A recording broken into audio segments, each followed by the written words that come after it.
say this is like a new wall background. I don't see any fish or surfboards or anything like that. Yeah. I'm assuming that it's recording too. I really just need to like go through like a run through on this and make sure like I think it records right where Gigi can clip the stuff. But yeah. Anyway, let me check my LinkedIn to make sure we're actually live. I think we're live. We should be live.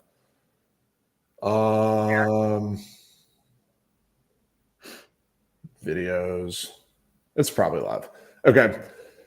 We're back. Sorry to is anybody tuned in right now? There's probably like 20 people tuned in right now. We missed last week. There was a lot going on. I don't really remember what all was going on, but anyway, we're back. Yeah. We're live. The top creator live stream podcast show on the internet that's not led by MrBeast or other actual creators. You're Megan, a creator, Jack. I was at the Mets game last night, and with Blake and co. And the number of people that came up to me being like, "Jack Rains, he's amazing." Actually, you have to stop gassing me up. No, seriously, people are like, his newsletter, he's funny. Like, you got a lot of love. So. Yeah, it's again, I think that there's a real competitive advantage in being exactly the same on the internet as you are in real life, or when people meet you, they feel like they know you, and then it's not like it wasn't a facade. So I don't know. I've tried to do that since I was 24, 28 now, still maintaining. But it's anyway, resonating with the people. Hopefully it translates to really strong portfolio returns over the next decade. We'll see. Exactly. We'll see. Exactly. Cool. So I was gonna say we should start with talking about our event in LA, but I think we should actually do that near the end when more people are tuned in, for the point of like being self-promotional. We should maximize reach. But in the meantime, I'm very curious. So like San Francisco is obviously like the tech hotspot, AI. Like this is where like the entire US GDP that's technology comes from here. And then New York is now kind of like the outpost of all things tech. Is there like do you think there's like a creator hotspot where is there like a city or geography where like it's like a hotbed for creators? Or do you think that like creator world is a lot more evenly distributed than tech? Yeah, I mean, I think it's evenly distributed. This is like one of my learnings, at least with respect to like the types of creators we're going after. Yeah. Like there's no like central geographic node or like node altogether. And like we've talked about this before, but like how that makes sourcing just a little bit more difficult, where like you look at Yoni and what, Yoni's doing on the core fund, the sourcing ecosystem is so efficient and legible. Like people know how to pitch, how to talk about it, who to talk to, where to show up like physically. Whereas creator investing is like, so again, for the types of creators we're going after, is like not that at all. And so I think a lot of these creators, one, like don't to some extent self-identify as creators, right? Like they're kind of like, oh, I'm just a founder who happens to be building like content and community first. And they're just in like weird enough niches that they're just like in their corner of the world, right? Kind of doing their own thing. And that's like kind of more important. And like, there's no, real need to be in a major metropolitan city. So like, if I could choose one or two cities that I am consistently seeing traction in, it's Austin and Nashville. Really? Yeah. Like Austin, I just think attracts a very like entrepreneurial creator. A lot of like people have left LA to move to Austin, especially those who want to build businesses and are not kind of oriented around like talent and kind of media. Yeah. And then Nashville, I mean, obviously it has its roots in music, right? But there's a lot of people in like very weird niche, unrelated niches that I'm finding are kind of sitting in Nashville, oddly enough. It's funny. You would think it would be like LA, being that it's the media thing, but is LA almost like too like, well, the industry is there. Yeah, like the industry is there, which obviously, so you still have like the trickle down effects of that, of creators like still obviously gravitating to LA, but like the cost of living is really high, taxes are really high, like creators don't have to be there to be successful. And so I don't know, I've just seen like Austin and Nashville to some extent kind of being the two cities that I'm seeing the most in, but like they're everywhere. Yeah. Canada, I mean, they're all over. London, the UK, I mean, they're everywhere. Is there like, I don't know if issue is the right word, but like with like the LA market specifically, does it skew a lot more toward like influencer like not like entrepreneur creator, but like there's more creators in LA market, but not like entrepreneur creators, or like everything's kind of like in the like talent agency management, like studio ecosystem versus just like independent? I mean, I think LA attracts a certain type of person, right? In the same way that San Francisco does or New York does. And I think, I mean, this is obviously a sweeping generalization, but like the type of person that opts into the LA experience is probably looking a little bit more for like media, talent, celebrity adjacencies. So it's, I mean, I don't know. You can't like, just because someone lives in a certain city, you can't kind of assign a personality type to them. But I do think you can. I actually think you can stereotype I'm pretty trying to be much a little bit everybody. more diplomatic, but sure. Yeah. Mhm. So I mean, yeah, LA is obviously still a very important place. Just given the industry is there, it's where a lot of the like big players are, but Yep. you can kind of go anywhere. What's the most like rural / exotic / like random place that you've spoken to a creator from? I got on a flight, flew to Detroit, and then drove like 2 hours. To be honest, I don't remember the name of the But town. just a random Michigan town. Yeah, like pulled up to some coffee shop in random Michigan and sat with the creator for a couple hours, then turned around and came back to San Francisco. So they're just like, or I'm trying, I mean, there's where was, I'm not without naming names. There was someone in like Nebraska, I want to say. I don't know. They're kind of all over. Nice. Cool. Actually, I spoke with a creator this week who's in like the countryside of England, and that was fun. That's up there. I would love to catch somebody who's just like really, really random. Like I don't know, like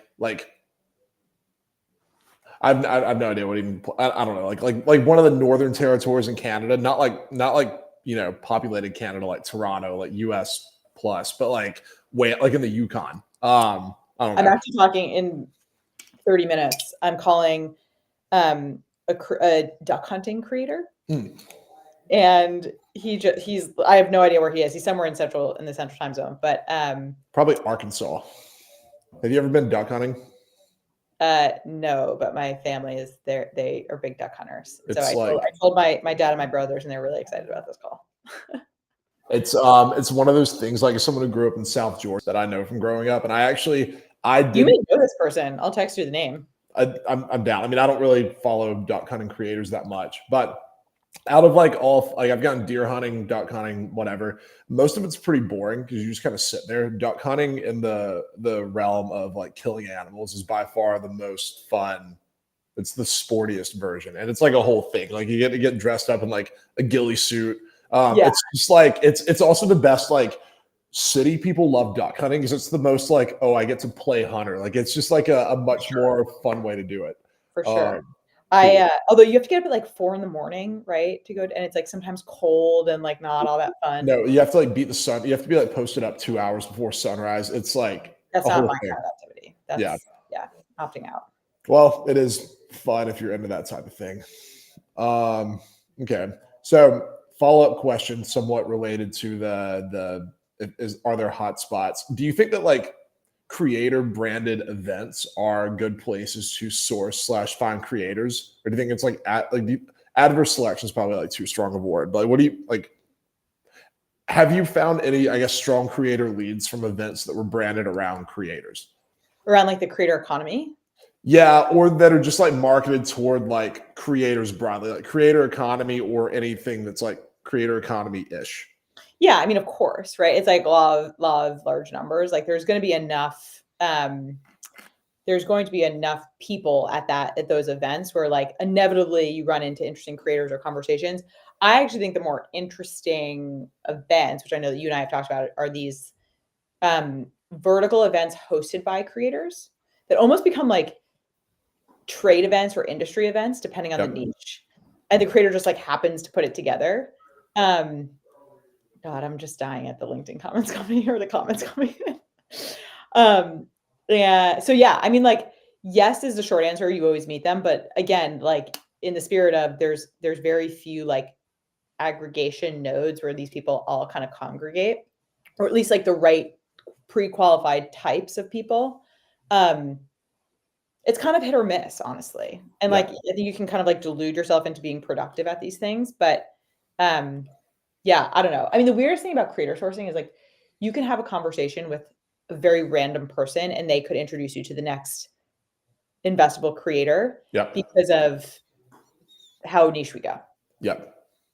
So you kind of like, it's this weird thing of like, you kind of have to say yes to a lot of conversations because you don't know which one will lead to the thing or lead to the thing that leads to the thing. I mean, that's like normal VC too, though. It's that's all of it. It's like you want to be person that's like top of mind who gets the intro when somebody wants money. Yeah, but I think a little like more so because so much of this is based on people's like random interests. And like you're constantly uncovering new niches that you had never considered before. That makes sense. I was reading this paper, this guy, Dan Gray, he's like the head of insights at this. It's like a startup data company called Equidam. But basically one of this is related to creator stuff. One of the more interesting things was like VC funds that are based in SF and New York outperform, but not if their portfolios are based in SF or New York. It's like the more geographically diverse they're like where they source the founders from, the better the returns are. This is over like the last 30 years because the startups in the hot spots that are like where all the investors are, all their rounds get bid up. So the valuations are skewed versus like if you invested in Duolingo, they're based out of Pittsburgh, you would have printed money. I don't know. I think the way to actually, and maybe this isn't his thing, but the way to actually unpack that is the average entry price, right, for startups in each of those different markets, and then vis-a-vis like absolute exit price. Because it may just be you're just paying more. No, I think that is what it is. Like the seed rounds and Series A's are probably cheaper for company from Denver than company from like Palo Alto or San Francisco or whatever. I mean, this is the coolest thing about creator is like the pricing arbitrage, right? Like, you know, some of the stuff that some of the investors, or sorry, some of the creators that we're investing in, based upon what they're doing in like not advertising revenue, but like real revenue and EBIT, it's like, you know, what that would command in a regular like seed portfolio, granted very different, but like it's kind of crazy. No, I know, like they actually have revenue when you're doing seed checks, and it's like they might have years of revenue. It's not like, all right, our ARR is 100 million because we're extrapolating 2 days of revenue from last week, which is like the hottest thing in AI wrappers now. I don't know, not a lot of AI wrappers in the creator space. I'm sure there's somebody probably has one. I also think the funny like ARR being applied to like one-time consumer purchases is just ridiculous. It's so good. I love there was some shit post that like I actually wish was one of mine because it was just so good about like company signs one contract that takes like 5 minutes to do the paperwork. And then it's like, all right, well, if we extrapolate like 5 minutes times like 2,000 times 365, our like ARR multiple is actually $500 million. So anyway, I'm like a huge fan of that. Have you talked to any creators who like were like have you talked to any AI creators who were actually like somewhat compelling? I don't even know like what that would look like, but yes, but like I think the most compelling one I've spoken to, it was kind of a while back, but actually I've kind of spoken to a fair amount, but one of them was he kind of had a command on not people in New York and Silicon Valley who care about AI, but like the insurance broker in like Tampa, Florida, right? Like that was kind of his customer base around AI, which is like, I think like a pretty interesting cohort. Or like, I don't know, the thing I'm like sending, you know, my friends and family who work in AI, I'm like constantly sending them like reels of like, you know, more mainstream podcasts and what they're like talking about with respect to like the new OpenAI launch or whatever. Yep. And like, you just gotta like touch grass on this Yep. stuff and like make sure that you actually understand like the layman and like the real people consumption of AI and like how they are using it and thinking about it. I think it's very easy to get kind of sucked into your like echo chamber of Twitter and, you know, coastal cities. So Yep. I don't know how I got on this topic, but yeah, we've talked to a couple of AI creators, but like obviously no one that we've. Okay, I have a very funny like layperson AI. This is also slightly off the creator stuff. Like yesterday, a guy that played baseball at Mercer, where I went to undergrad, that I'm like decent friends with, hit me up like, "Hey, can we chat about this like AI startup thing I'm doing?" I have very little context, but I'm curious what random dude who was realtor outside of Atlanta is doing with AI startup, and like basically, he just like there was a ton of volume of like leads he wanted to pursue from like what I forgot what the term is, but like homes that got delisted by other realtors that he wanted to reach out and try to get. And like he just realized if there was an AI tool to like auto call these people, he could just do it faster than him cold calling everybody. He Right. found this tool and like it was working pretty well. And he just reached out to the company and basically set up like a licensing deal with them where like he could just start selling their like he doesn't have his own tech stack. He's effectively got a revenue split with them where he keeps most of the money. But he was saying how he is just printing cash on this thing where he's using the AI tool to generate leads to then sell that AI tool to like other brokers or whatever. But he was like, yeah, like I figure when people like call, like when an AI phone number like calls them, they'll be less likely to answer it. And he was like, no, like a lot of people in rural Georgia think it's interesting. Like they'll ask the AI if it believes in Jesus or if it worships Satan. Like some of the like he played some of the like call recording transcripts, and it is just so funny seeing like this like rural Georgia version of like AI tool. And he was like, I don't know how any of the tech works. These like tech guys in like a big city built it. They don't actually know how to facilitate conversations with like random 60-year-old man in like Alpharetta, Georgia. I just fixed the prompts to make it work better. But like it's just very funny seeing all the ways people are making money with this stuff. Yeah. I mean, I think I don't know. I think it's like good and healthy and informative to like understand how people outside of New York and San Francisco and Austin, whatever, LA, all these people are using like thinking about it and using AI. Yeah. Because there's just like such a massive disconnect between what we kind of experience day to day versus like what's actually happening. Yeah, like you tell them about VO model 2.5 and they're like, I just found ChatGPT last week. Yeah. Okay. So as a like investor who invests in creators who are like the content cadence of a lot of the people we're looking at ranges from like multiple times a day to at minimum like weekly or bi-weekly. How hard has it been for you to maintain like a weekly writing cadence? Are you calling me out for not sending my newsletter this week? I didn't even notice you didn't send it, but Okay, that wasn't even a call out. But just like as someone else who like also like somewhat struggles with like making sure you write, like making sure I write weekly, like it kind of sucks. Like it's like It's not. just I mean, I did weekly back in whatever 2 years ago, maybe a year and a half ago, and I just was like so burnt out from it because I'm not also doing like a beat.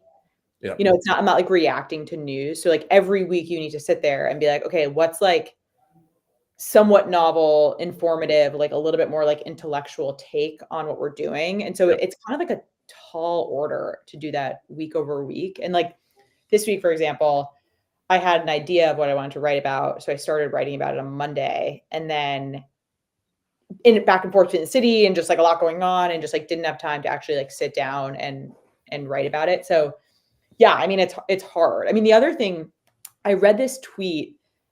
We should, I don't know if you would link it or whatever, but because I want to give the person credit. But basically, he was like, it was great. I'll send it to you. He's like, millennials are operating under like an old school version of the internet, where like they think that whatever they put out is so precious, whereas like the way algorithms actually work is like you should flood the zone with just like a million micro experiments, because if something's bad, the algorithm won't surface it. So the opportunity cost of doing that is near zero, right? Like there's no like reputational damage because it just won't get surfaced. And so you just need to like rapidly experiment with formats until the algorithm actually like picks up one that's working, and then they'll surface it, and then you can double down on it. And so, I mean, Yoni and I were actually having this conversation. Adam Faze, I guess, like put this idea in his head around, all these like clipping farms where they're basically, or like what Cluely did, which is like, create 30 TikTok accounts and basically just put out like 100 videos a day and like kind of do it at like mass scale. Adam was like, you guys should be, or like anyone should like be doing that. Because the algorithm will only surface what's working.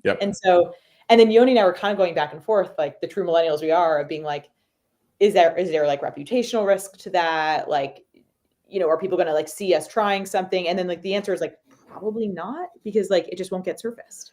It depends on the medium. Like if for a newsletter going to somebody's inbox, I think like the email inbox is a very precious place that like you can't spam. But from a place where you don't like, and that's only because they will see everything you post. Therefore, you can't mass volume or you'll get moved to spam. But like any social media platform, yeah, that's like totally right. I mean, I wouldn't say that I've like had a fully like fleshed out strategy on it, but I kind of just treat Twitter and LinkedIn like stream of consciousness, personal blog, just put stuff out there because like you don't actually know what will go viral, but like it'll just get a following over time. But I actually think it wouldn't be crazy for us to like find some like Filipino clipping farm and just like have it go crazy, like throwing this stuff all over TikTok and see what happens. Yeah. I mean, this is something that Yoni and I were talking about a lot in the past couple of weeks. So I'm sure it'll be a topic of discussion and partnering soon. We should do it. The other kind of tweet I saw on this, which was very funny.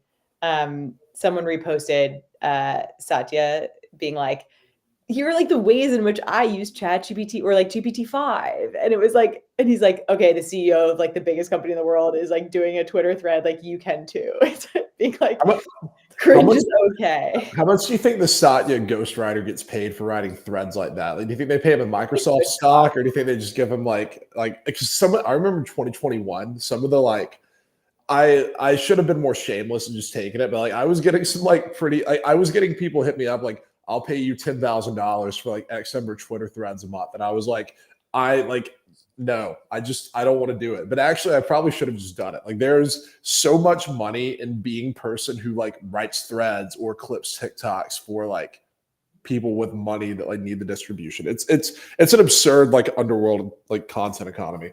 I mean, I think it's moving like outer world, right? I mean, like Andreessen, I was with someone from their media team last night, and I mean, they've basically taken this whole that entire function in-house of like, okay, we're going to do this, not really on behalf of our portfolio companies, but like actually on behalf of our general partners and our partners to like boost their personal brands.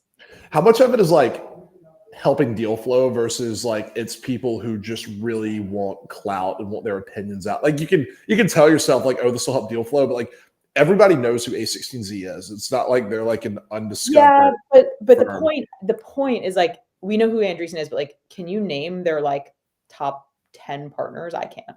Mark. You know what I mean? And so like, that's more the point. And like, we talk about this internally of like, no one actually cares about the slow brand. No one. I mean, Andreessen like maybe, but like no one really cares about, what really matters is like the partners brands.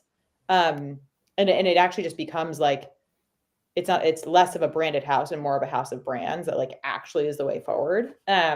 And so I think that's kind of the insight that they're obviously working against, which is like, or working for, which is like, we need to just like elevate the partners and such that they attract certain deal flow, or like certain people want to work with them, or certain portfolios or founders want to work with them. But it's like a full team. Oh, yeah, Eric's hired like a shit ton of people. Totally. I mean, I love Eric. He's a good friend. Yeah, I'm excited for our basketball league to start back in a few weeks. Eric, you're probably not listening to this, but if you are, maybe we'll be on the same team later.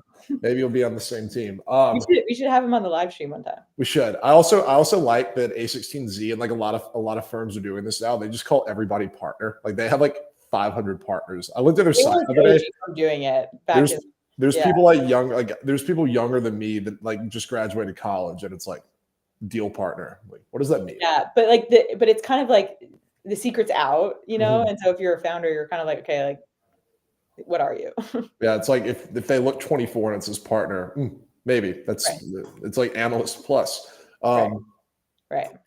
Nice. I had this like funny conversation with this girl yesterday, like going back to the whole like clipping farm content economy, and it's like it is crazy, just like most of the like big influencers, big followings, and it's very much a thing. Like the more generalized life advice the content is, the more likely that like the entire kind of influencer economy is just running on plagiarism, basically. Like people like a lot of big like because there's only so many novel thoughts and ideas you can have in a given day, and it's one thing to your point if you have a beat like. I don't know, like Ben Thompson is obviously always writing his original thoughts on like what's going on in tech. Like that's like, everybody knows that. But the most of these big like Instagram accounts with millions of followers that it's just like the how to be better at life type of thing. So much of it is just like they have teams that are going out and like finding like Reddit posts about philosophy or therapy or life advice, and then just like taking the talking points and making their own clips about it. And then they distribute it to their own clipping farms like Flood, TikTok, and Instagram. It's just like the amount of like it's such a funny like thing. But that's kind of like I don't know. It's like everything is a remix of everything. It always has, always will be. I don't know if it's good or bad. It's just like very funny hearing like how methodical the whole like content because like everybody is just fighting so hard for eyeballs. It is hysterical to just like hear about the operational model behind a lot of this like distribution. Yeah, how there's like an actual like formula for it. Yeah, I don't know.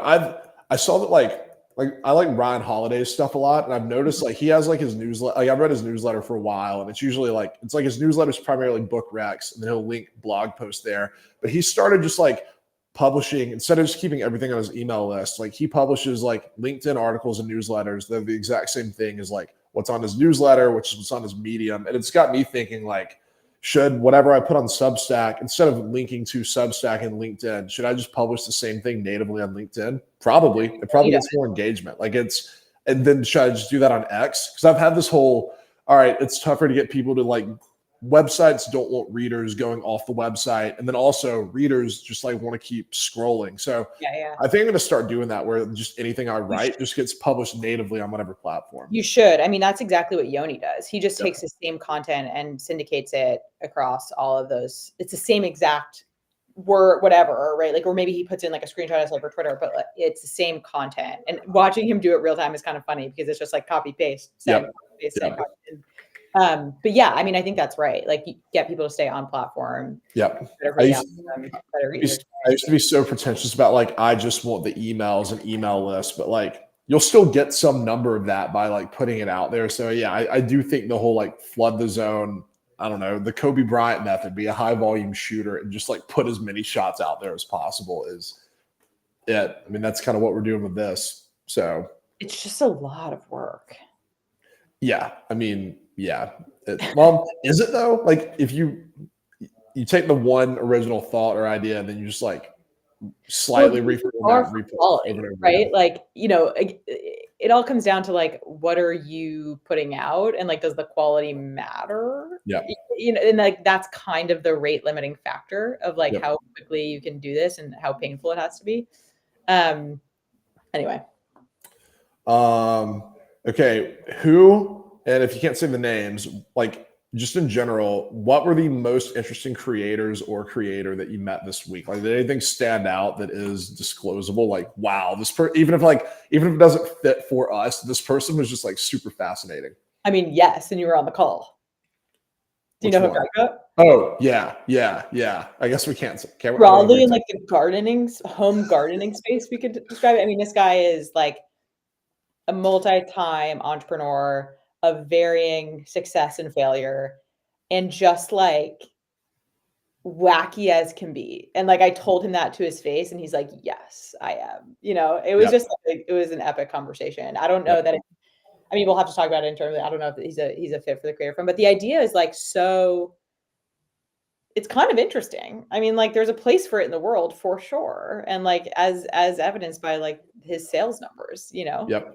Yeah, like money will be spent on this, and like probably like more and more and more money over time. So no, that was Did you know the health benefits of what he was talking about prior to the call? No, but also like I love eating red meat, and I'm just like You're I like, don't. not that I type of actually don't care if it kills me sooner. I have like I'm a simple the whole like you're it's just a not salad. about how many like breaths you take, but how many moments take your breath away. Like if you eat a really good steak, that will like take your breath away. Oh, So yeah. That was deep. thanks. Yeah, I got that from Jay Shetty, I think. Anyway, my favorite monk. Anyway, yeah, no, there's a version of me that like maybe when I'm like 50, I'll start, going more vegan-esque, but I don't know. Like I'm going to cook a New York strip tonight and it's going to be delicious. Yeah, And not worth it. I'm like pretty happy the cow died to create that.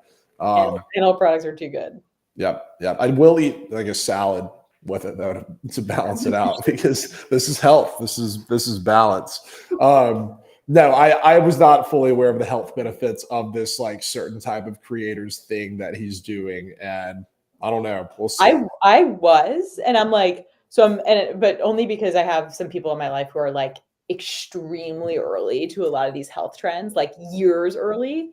And so I'm doing like a little bit of category checking or theme checking with them. Nice. But like it's one of these things where like I occasionally buy that product and like add it to sandwiches, salads, or whatever because Oh, so you've indulged in the thing. I sure have indulged. Yes. Would you would you buy his product or thing? I'm curious about it. I think I might. Nice. I think it's as a part of the diligence. It's very important. Yeah. Yeah, I think I might. Cool. Just see how it goes. Okay, let's be self-promotional. We have an event in Los Angeles in a few weeks. Let's go. Yes. September 18th at the Lighthouse in Venice. We are hosting a creator CEO summit, which really was like the conception for it was somewhat of a reaction to these creator conferences that we were talking about earlier, where they still feel like they're stuck like a decade ago, where they're talking about exclusively CPMs and thumbnails and advertising and brand deals. And we're like, okay, like there's a segment of this creator world that has moved on and is way more about building scaled businesses and like how to be an entrepreneur and considering everything from, fundraising and capital to hiring a team, to product development, to idea generation, to go to market, right? And so we have a day basically dedicated to that with some amazing speakers like Sarah Hardin from Hello Sunshine. We have Doug DeMuro from Cars and Bids. We have Jonathan joining us from Jonathan Katz-Moses. What else? Who else? Just great. It's a great lineup. We have Megan Lightcap, Billy Parks from Slow Ventures. We have Megan and Billy. Still don't know what we're talking about, but we'll figure it out. So yeah, it'll be a good day. I think I was told we're kind of at max capacity, but people should sign up anyway because we're prioritizing accepting creators. So if you're an entrepreneurial creator in LA on that day, you should come by. If you have a really creative message that you put in your application on the wait list, I'll sneak you in, by the way. If it's like really good and compelling, I'm the backup moderator for 3 panels. I will probably moderate 0 of them. So I'll make sure to approve the top application. Jack, you should be moderating. I'm down to moderate. Billy told me that I'm backup moderator. I kind of want to be primary moderator. I think I'm just going to usurp whoever the moderator is and just like take it. Love it. You can just do things. Okay. I think that's it. I think that's all of our talking points for today. I also have a call in 7 minutes with a painting creator. I watched all his stuff today. It's pretty good. Also, it's very funny because I was reading through all the TikTok comments and like, it's like a late 30s dude who's pretty handsome. And like all the comments are just like moms dropping sexual innuendos about this guy, which is just hysterical to read in like a grown man's TikTok comment section. I thought you were going to say being like, are you single? Are you single? Like, yes, but like it's funnier than that. Like, I wish he would paint me. And I'm like, Jesus Christ, that's a crazy thing to comment on a married man's TikTok. Wait, send me the link. It's so funny. Yeah, I'll send it to you after this. But funny. Cool. All right. Well, thank you to the one YouTube watcher who tuned in, and then the hundreds of people on LinkedIn and Twitter who are watching this right now. So we have thousands on YouTube. Yeah, we do. I don't think our YouTube channel's that active, but that's the one viewer count we're watching. So somebody's been tuned in from YouTube the whole time. It's probably Gigi. Thank you, Gigi, for watching.